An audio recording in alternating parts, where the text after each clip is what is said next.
le fait de ne pas être libre, en fait, de ce que je veux, quoi.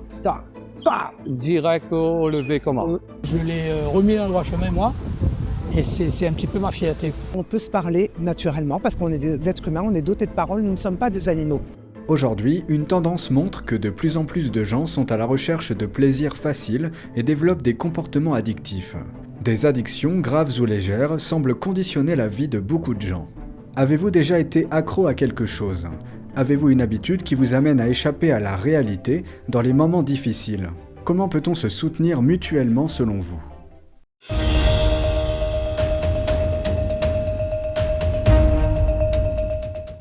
Avez-vous déjà été accro à quelque chose ? J'avais un pote qui, à chaque fois, il fumait la cigarette et à chaque fois, il était tellement gentil qu'on dirait qu'il se sentait obligé de me proposer. Alors tout le temps, je lui disais non, je veux pas, non, je veux pas, non, je veux pas. Au moment que j'ai dit oui, ça a été le oui, l'erreur de ma vie. J'ai fumé pendant 15 ans. Pendant que je fumais, pareil, camarade, il allume un joint, un cannabis. Un zamal, comme dit créole. Donc, bon, moral de taf. Deux taf, trois taf, quatre taf. Et boum, c'est reparti pour cette addiction. Donc, j'ai fumé je fumais, j'arrêtais, je fumais. Même au service militaire, j'ai fait 20 jours d'isolement pour usage de sume. Je me suis fait gauler dans le régiment, au 2e RPIMA, en train de tirer. Donc, 20 jours d'isolement. Et ça vous a pas découragé de continuer? Non, après j'avais arrêté, après j'ai repris. Ça dépendait des aléas de la vie en fin de compte. Il y a des moments où j'en avais pas besoin, il y a des moments où je recommençais. Maintenant, à nous, c'était le punch des îles. Le punch des îles, il est doux, il est comme un sirop, mais l'effet, il déboîte. Hein. Et en plus, avec un gros mal de tête en cadeau. Le lendemain, on a la gueule de bois, le mal de tête, pareil le cerveau, pareil dans les avocats. La fine déconnectée à l'intérieur. Donc, ces alcools doux-là font tomber beaucoup de jeunes. Maintenant, il y a des alcools, ils sont malins, les hobbies, là. Et ils camouflent le goût de l'alcool et c'est comme ça que je suis tombé dedans, festif. Ils se font des designs maintenant sur les bouteilles de rhum attractifs et tout. Moi-même, je regarde, putain, jolies les bouteilles de rhum là, mais ce qui est dedans, les vilains. Donc, dans une bouteille, comme dit créole, dans une bouteille, il ne bouge pas, mais dans le corps, il bouge, il fait faire n'importe quoi. On transforme en super guerrier de merde. Excusez-moi. Mais c'est ça, quoi. Ok, c'est l'abus. C'est l'abus, en fin de compte. C'est pas défendu de boire. En fin de compte, c'est l'abus qui est pas bon. Plus la cigarette, moi, je pense. Mon père était très fumeur, il fumait beaucoup. Et du coup, moi aussi, j'ai fumé une cigarette, deux, quand j'étais jeune. Là, après, j'ai arrêté tout de suite. Ça m'a rien donné de bon, j'ai pas aimé quoi. Après aussi d'autres addictions comme je sais pas le portable ou les réseaux sociaux où c'est tout le temps, même les adultes, les enfants, les ados, ils sont tout le temps derrière le portable comme ça, ils sont fanatiques quoi. En particulier mon meilleur ami qui a été beaucoup accro à la beuh en général et au shit. Et j'ai vu son comportement beaucoup changer, en tout cas avec les années. Ça faisait longtemps, ça fait 12 ans qu'on se connaît, donc depuis le collège. Et je l'ai vu très joyeux, très rayonnant. Et aujourd'hui, c'est vrai qu'il paraît moins en forme, un peu plus triste sur certaines choses. J'ai vu l'évolution, quoi. Il le sait que c'est pas bon. Avant, il tenait un discours autrement, genre il disait que non, c'était très bien, que ça avait beaucoup d'effets positifs et tout. Et il me faisait beaucoup aussi la remarque en me disant ouais, mais toi tu bois de l'alcool, mais toi tu fumes des clopes. Et c'était ça son excuse. Et maintenant, il a changé de discours et il dit que oui, c'est pas bien, que ça lui pose problème dans tous les cas dans la vie et que ça lui a forcément apporté plus de problèmes que de bonnes choses, quoi. Juste peut-être l'affection.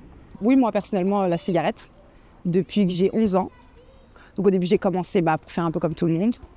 Et au fur et à mesure du temps, c'est devenu une addiction. Au fur et à mesure du temps, je me suis rendu compte que déjà, ma santé, elle en prend un coup. Et le fait de ne pas être libre, en fait, de ce que je veux, quoi. La moindre pause que je vais prendre au travail, ça va être pour fumer. La moindre pause que je vais prendre en tant que maman, ça va être pour fumer une cigarette. J'ai l'impression que dès que ça va pas, que j'ai un truc stressant, je fume une cigarette. Sauf qu'en fait, avec le temps, je me suis rendu compte que c'était ça qui me qui me stressait, qu'en fait c'est un cercle vicieux au final. J'ai quelqu'un de ma famille qui était un petit peu addict au jeu d'argent. Et il est même rentré à l'hôpital pendant quelques temps parce qu'on l'a tabassé, parce qu'on l'a... etc. etc. Et aujourd'hui, c'est relevé. Je pense que je l'ai remis dans le droit chemin, moi. Et c'est un petit peu ma fierté. Avez-vous une habitude qui vous amène à échapper à la réalité dans les moments difficiles? Échapper à la réalité, vous avez dit exactement échapper à la réalité. Je buvais jusqu'à m'endormir. Le matin, je me réveille, je vois le verre de rhum et de coca à côté de moi sur la petite table de nuit, sans brosse de dents, rien, tac, tac, direct au lever comment. Au saut du lit. Au saut du lit, et même voir la nuit, quand je vais aux toilettes, en sortant des toilettes, la bouteille de pinard. Paf, direct au goulot comme ça, et je buvais 2-3 gorgées au frigo et au lit. Après le décès de ma mère, c'était plus alcool plaisir, c'était morbide. Je voulais me suicider à l'alcool, en fin de compte, je voulais la rejoindre. Ma femme est arrivée sur moi, donc elle a vu mon état. J'avais vidé tous les fonds qui restaient dans la maison, j'avais tout bu. J'allais prendre la clé de ma voiture, mais je pense que heureusement qu'elle est arrivée sur moi, parce que habitant à la Bretagne et arrivé au pont de la rivière de l'Est, dans l'état que j'étais, je pense que j'aurais fait d'autres victimes sur la route. J'aurais mis la vie des autres et la mienne, on s'en fout, c'est ce que je voulais, moi. Mais pas celle des autres, je ne voulais pas. C'était pas jusque-là. Donc elle m'a emmené au médecin. J'ai médité, j'ai pensé, je me dis merde, tu es en train de faire le con. Papa et maman là-haut qui sont déjà décédés, ils ne doivent pas être contents de moi.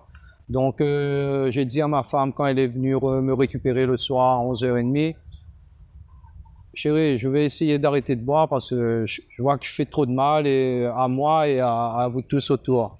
Donc je vais essayer d'arrêter, c'était le 21 janvier 2019. Je suis allé vers le XAPA et c'est là que j'ai fait la rencontre de ce grand homme, M. Fanchin Jean-Claude, mon éducateur. Alors c'était l'association des Maillons de l'Espoir. Lui, il est au XAPA, mais à côté de ça, il est président d'une association, les Maillons de l'Espoir, dont je fais aussi partie depuis 5 ans. Moi, ça me l'a fait, moi, quand j'ai perdu ma mère. Moi, je me raccrochais au sport, surtout, d'aller nager, voilà, pour essayer d'évacuer le stress, la tristesse, etc.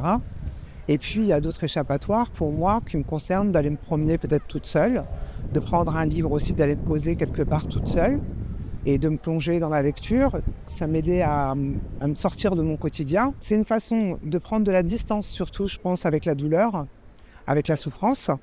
Donc, il y a plusieurs moyens, effectivement. Voilà, en tout cas, moi, les miens, c'était ceux-là. Pas du tout d'addiction. Ça m'a fait beaucoup de bien. En même temps, ça m'a fait prendre de la hauteur parce que pour le coup, je me suis dit que par moi-même, sans, produits chimiques ou un support particulier néfaste à mon organisme, j'ai pu me sortir de cela. J'ai été gravement malade il y a 1 an et demi et c'est grâce à mes familles que je m'en suis sortie et que je me raccroche à eux parce que c'est vraiment très important. Oui, il y en a plein. Mes enfants, ma religion, ma famille, mon travail. Ouais, il y a plein de choses. Mais quand ça arrive sur le coup, c'est la cigarette d'abord. Je me suis retrouvé, comme il dit, créole. Maintenant, je suis d'origine.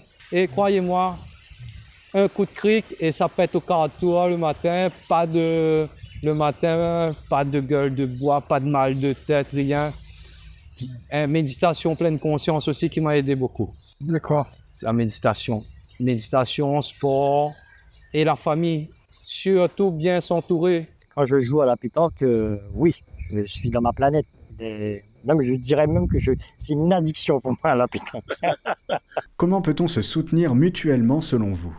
S'ils ont besoin d'un conseil, j'essaie de les aider, les diriger vers notre association, les Maillons de l'Espoir. Il faut un déclic. Si on n'a pas un déclic nous-mêmes, on ne peut pas aller, vous par exemple, si vous buvez, je vais vous dire, allez, arrête de boire. Si vous-même, vous n'êtes pas prêt, c'est pas le moment, ça ne marchera pas. Moi maintenant, comme il dit créole, avant j'étais plus crétin que chrétien, étant de religion chrétienne. Bon, je buvais, je n'étais pas trop dans la religion, mais maintenant, avec ma méditation, avec la prière, tout dedans, je ne vais pas à la messe tous les dimanches, loin de là, mais bon, il n'y a pas besoin d'aller à la messe tous les dimanches aussi pour... Moi, je connecte directement avec... Je ne passe pas par les intermédiaires, je me connecte directement avec le Très-Haut là-haut. Comme je dis, il y a plusieurs religions sur cette terre, moi je pense comme ça. Et je pense qu'il y a un seul Dieu, mais après chacun, ils adorent à leur manière, mais je crois qu'il y a un seul Dieu. Moi j'y crois parce que j'ai déjà bravé avant, j'ai bravé une fois sur la religion, je lui ai dit, fais-moi montrer, montre-moi que tu existes vraiment, et il m'a fait montrer, je ne pourrais pas vous expliquer là comme ça, mais j'ai eu la réponse et j'y crois ferme, il existe. Pour se soutenir les uns les autres, déjà, il faut essayer d'en discuter, c'est pas évident, parce que souvent, l'addiction, c'est vu comme un tabou, c'est vu comme un vice, c'est malsain dans la société. Alors que pas du tout. Une addiction, c'est d'abord une pathologie. On est malade de quelque chose. Parce que si on n'est pas bienveillant avec ces personnes-là qui sont déjà très fragiles, je pense que jamais on les sortira de leur addiction. Moi, les personnes qui comptent pour moi, je les soutiens tant que je peux, moi. Moralement, si je peux aussi les sortir de chez eux, les faire penser à autre chose, c'est important. Parce qu'aujourd'hui, dans cette société individualiste où tout le monde est concentré sur sa propre personne, sur son téléphone portable H24, il faut quand même qu'on garde des moments où, naturellement, quand on rencontre quelqu'un, on peut se parler naturellement, parce qu'on est des êtres humains, on est dotés de paroles, nous ne sommes pas des animaux. Et moi, je pense que plus ça va, et plus l'homme perd cette humanité. Je pense que c'est juste par des trucs simples, prendre des nouvelles de temps en temps de personnes qu'on n'a pas forcément l'habitude. Même des fois, ce que je fais, c'est que quand j'ai pas vraiment le temps d'aller voir telle personne, ou que même j'ai pas trop envie, mais que j'ai quand même envie de voir la personne, je dis bah viens, on va juste boire un verre, 1 heure. Être à l'écoute. L'écoute est très importante. Laisser parler les gens, les laisser s'exprimer sur leur ressenti, sans jugement. Déjà, je pense qu'il ne faut pas se juger. Il faut essayer d'être là le plus possible pour les gens qu'on aime. Faut essayer de prendre en compte le fait que on est tous différents. Donc on va tous avoir une manière différente d'avoir besoin d'aide. Alors on peut parler de nos expériences souvent, parce que c'est vrai que quand on est dans une bulle, en fait, on pense qu'on est vraiment seul, et en fait que les autres n'ont pas forcément vécu ces situations, sans forcément en me mettant à sa place, parce que chaque expérience est différente, mais c'est plus en fait, je pense qu'une écoute active, on va dire, peut faire du bien dans un premier temps.